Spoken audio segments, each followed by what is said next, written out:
Thank you so much for having me, Kathy. Yeah, hey, I didn't realize that you had worked for Simon and Schuster. So talk to me about your background. How did this all begin? Yeah, getting that job at Simon and Schuster was really the culmination of a lifelong manifestation story. I've always loved to read. I've always been into writing. My mother loves to brag and tell people that I started reading at the age of 3 because I was so frustrated that my parents wouldn't just sit around and read to me all day. I loved reading. I loved story time. And so I just figured I have to figure it out myself.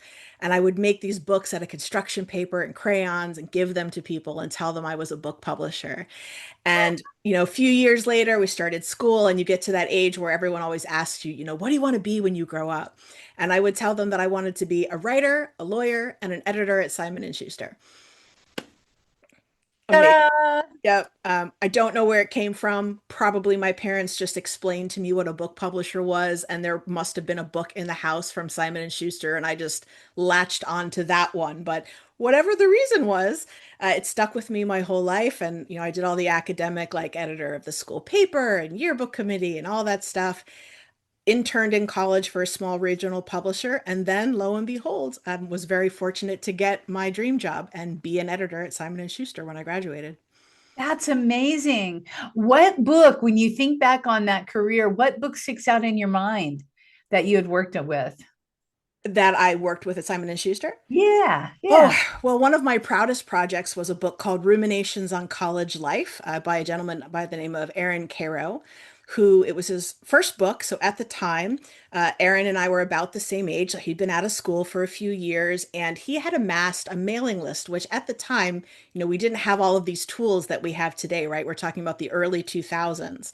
And Right. Aaron had built a mailing list throughout his college years with a very simple kind of newsletter that he had created called Ruminations on College Life. And he had 15,000 subscribers to this list. That's a lot way back then. A lot, a lot. And it had just sort of grown through word of mouth because he was so funny and people really enjoyed it and would forward it around and more people would sign up.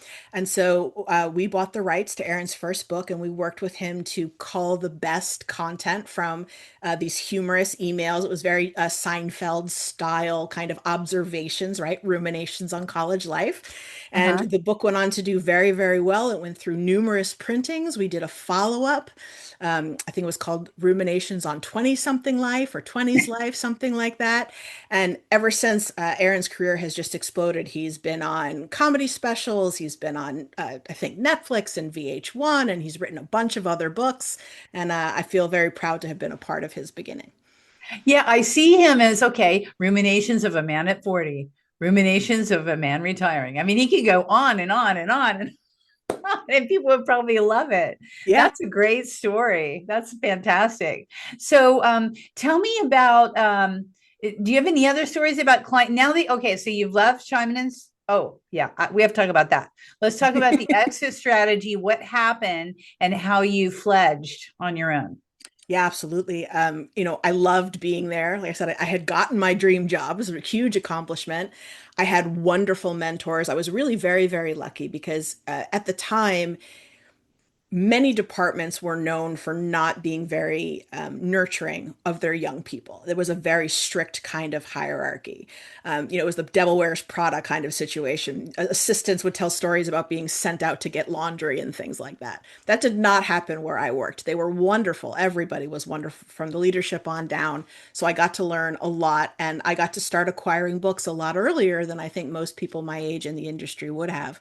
So everything really was very good until we started to see a lot of changes in the world. We had the dot-com bust first, then a couple of years later, we had 9/11, which really impacted New York and all of the businesses in New York, pretty significantly.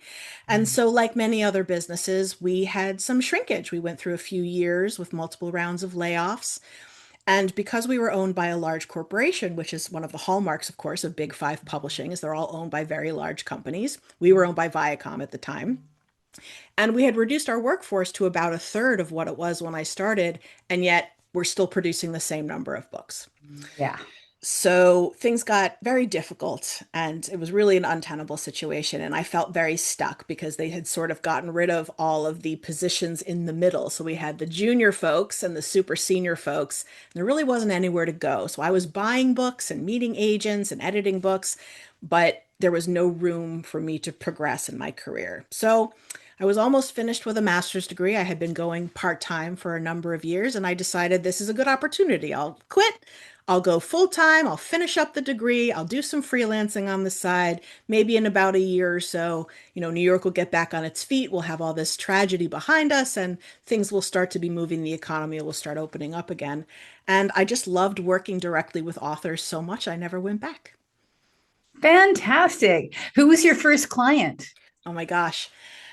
I honestly can't remember, but I can tell you some of my very early projects. I was hired by my bosses at Simon Schuster to edit a few of the books I had acquired. So that was a really great start. They let me continue those projects, which I was very grateful for. I remember writing copy for a jewelry designer who needed copy for her display cards. It was kind of Mhm. unusual. In the beginning, you take everything, right? When you're Right, right. freelance. Of course. And I wrote Spark Notes guides. I don't know if anybody remembers Spark Notes. They were Barnes& and Noble's answer to Cliff Notes. Oh, yeah, yeah, yeah. I wrote a bunch of those. Those were some of my earliest projects. That's pretty cool. Yeah. That's awesome. So, where are you at right now? What's your passion project with your company? Well, my own passion project is probably my own book, to be honest. I'm writing my own book for the first time after years of helping other people produce their own books. And as a ghostwriter, I wrote numbers of books that, of course, were not published in my name and were not really mine. So I'm Sure. now working on my own book and I'm very excited about it. That's great. So, are you going to give us a little hint, a little Yes, yes, of secret? course. Yeah, it's called the Author Advantage Playbook, and it is specifically designed for these folks that I've been meeting now for years and years, experts like yourself who have a nonfiction book that's related to their business. And, many times people are told, well, you need a book for your business. And so they write the book, but nobody tells them what to do with it afterwards. And they just kind of think, well, if I publish the book, Field of Dreams, right? I'll just publish it and my business will magically grow. And the Hmm. truth is that if you treat it that way, your book becomes, a decoration in your Zoom background, right? Exactly. But nothing else. And so Right. I want to help people see that the value of their books is not limited to their cover price. And there are really useful and time-tested strategies where they can leverage that book to achieve various goals in their business. That is a great calling, and it's something that you know how to do. So, Indeed. yeah, that I can't wait for your book to come out. Thank you. All right, I'm going to help you launch that puppy. Not that you're going to need it because you know how to do all this stuff. But you're right. I remember when I wrote my first book way back in 2009. It was a 3.5 year endeavor. I just couldn't get the title right. The working title. You'll love this, Allie. Was Stuck in the Muck of Your Stuff. Oh, wow. And I was stuck in the muck of my title. And when I finally spoke with someone, she divined the word mastery. And when it Mm, became How to Master Your Muck, I published it in like 3 months after that. And every yep. chapter was a mastery chapter, right? So it's amazing how words will really affect that. But what I was getting at is I remember 3.5 years into it, I finally published because I self-published because Hmm. I'd been a publisher before for other various things. And then I'm like, oh God, okay. I'm exhausted. Now I have to market. Right. So it's not just Exactly. writing the book, it's marketing the book.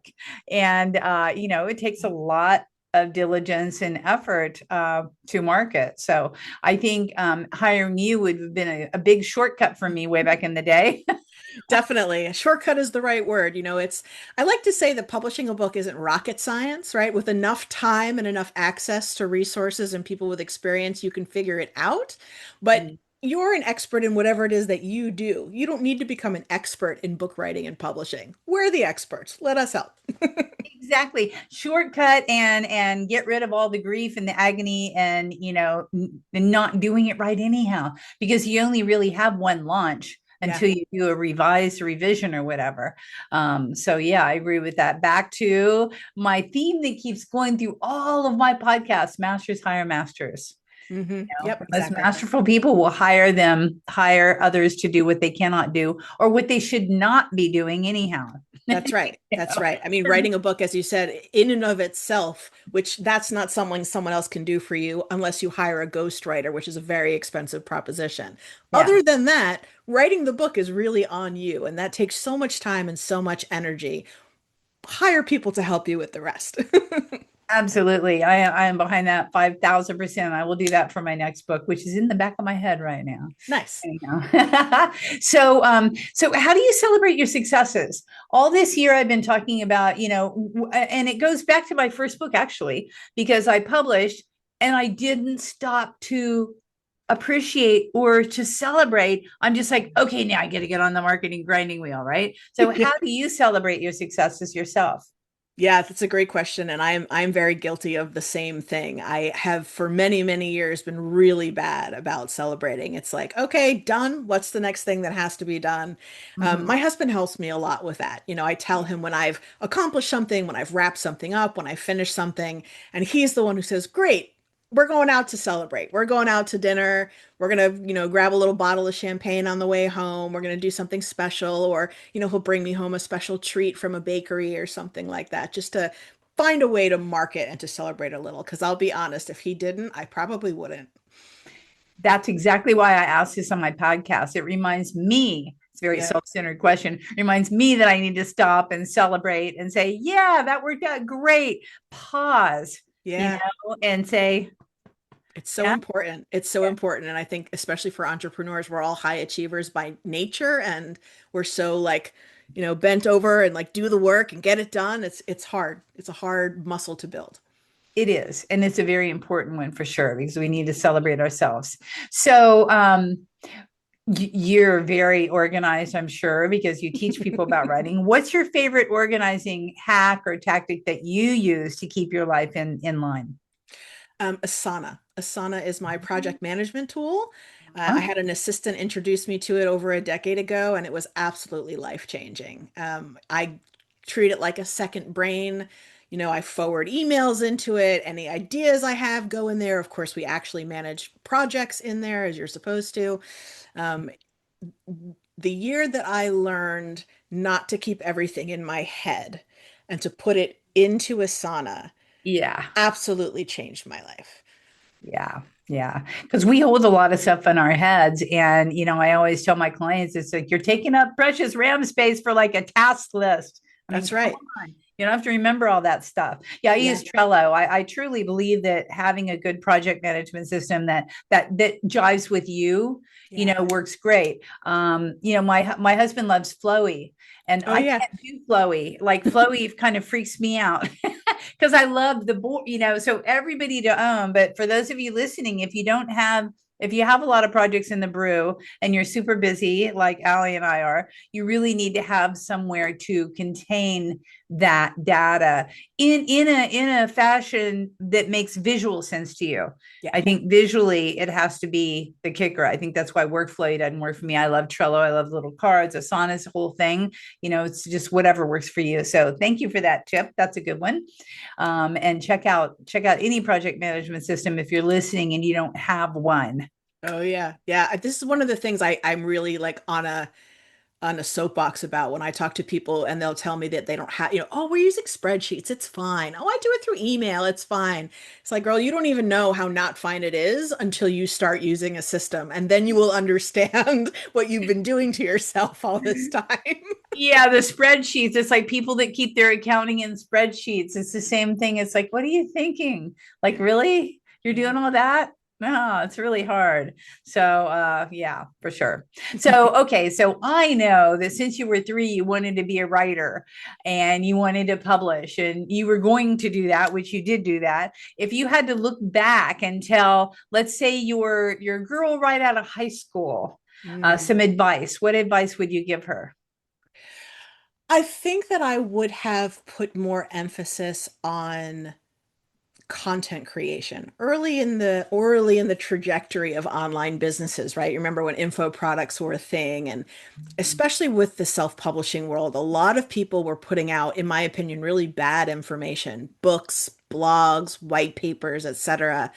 And I held back because of imposter syndrome. I really felt like, oh, I don't have enough experience yet. I don't know enough yet. And in retrospect, most of those people didn't know any more than I did, and in many cases didn't know as much as I did at all. They were, bropreneurs and digital marketers and SEO people that were kind of jumping on the sub-publishing bandwagon, didn't actually have any book experience at all. So I would go back and try to encourage her to not hold back just because she's afraid that she doesn't stack up to other people, because I think I had really valuable information to offer that would have helped a lot of people. Yeah, that's great advice. And to know that we're all an expert in something. And we all know more about one thing than most other people do, True. which makes us an expert. So, yeah, the self confidence factor for sure. Yeah, imagine if you would have been prolifically putting out content since that age, especially with your career. I can't wait Yeah. to read. I hope you have some things about your career and what you've learned in your journey along the way in your book that you're putting out, because I think Oh, it's sure. very interesting about the backings of a huge international publishing company. Yeah. That's great. So I know that you have a free valuable resource, and I'm excited to hear what you're going to give. What is it that our people can download or use or tap into from Ali? Well, if they go to the URL offers.thewritersally.com Okay. /organized and energized, it will take them to, Oh. yes, it will take them to my recorded webinar called Don't Write the Wrong Book. It's Hmm. about 30 minutes, and it is all about what it means to write the right book, how to avoid writing the wrong book, and takes them through a simple 5-step process that they can run against any book ideas they're considering right now, or if they're already writing, they can kind of think through it based on what they already have and just really make sure that what they're writing is in alignment with what they want that book to do for them out in the world. Hmm. Valuable. I'm definitely going to watch that. Because we have all the things formulating in the back of their mind. What is, and I'm such a content creator. It's like I just love that, right? But thinking about what's the desired outcome, that's something that it doesn't come naturally for me. It comes naturally just to put it out there. So I'm definitely going to watch that. Everybody, make sure to grab the link and listen to what Ali has to say, because she's a wealth of knowledge. Okay, is there anything that I should have asked you or that you wanted to talk about during this here conversation?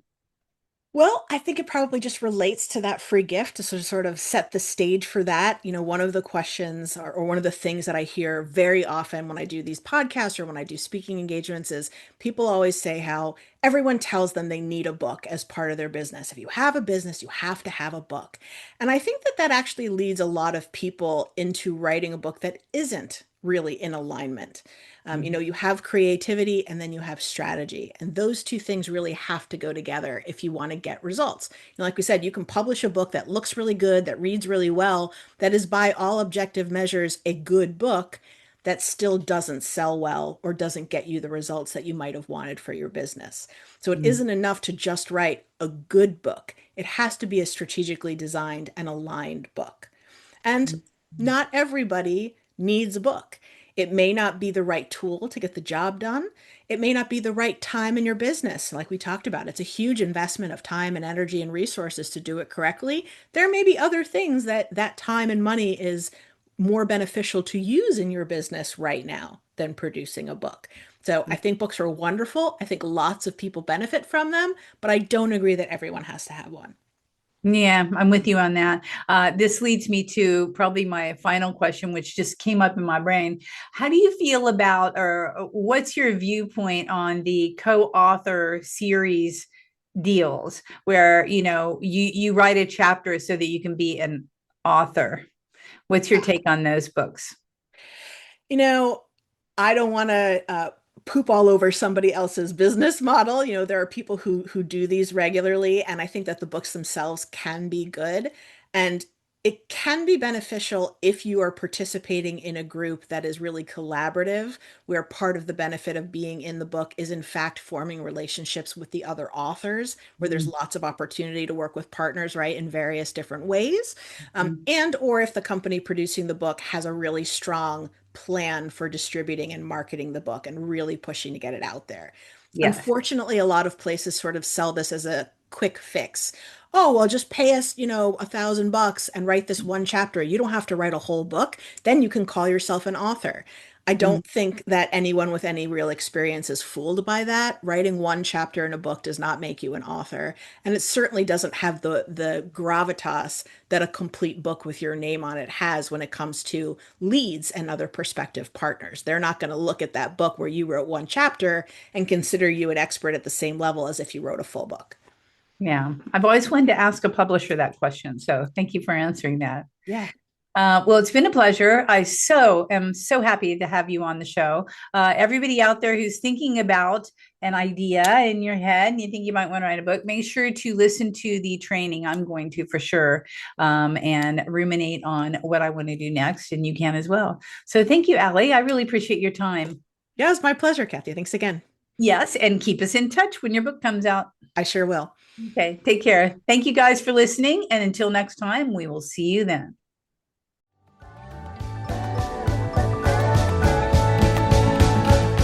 Hey, thanks for listening to this podcast. I hope you enjoyed this episode, and if you want to hear more, feel free to subscribe on the platform of your choice.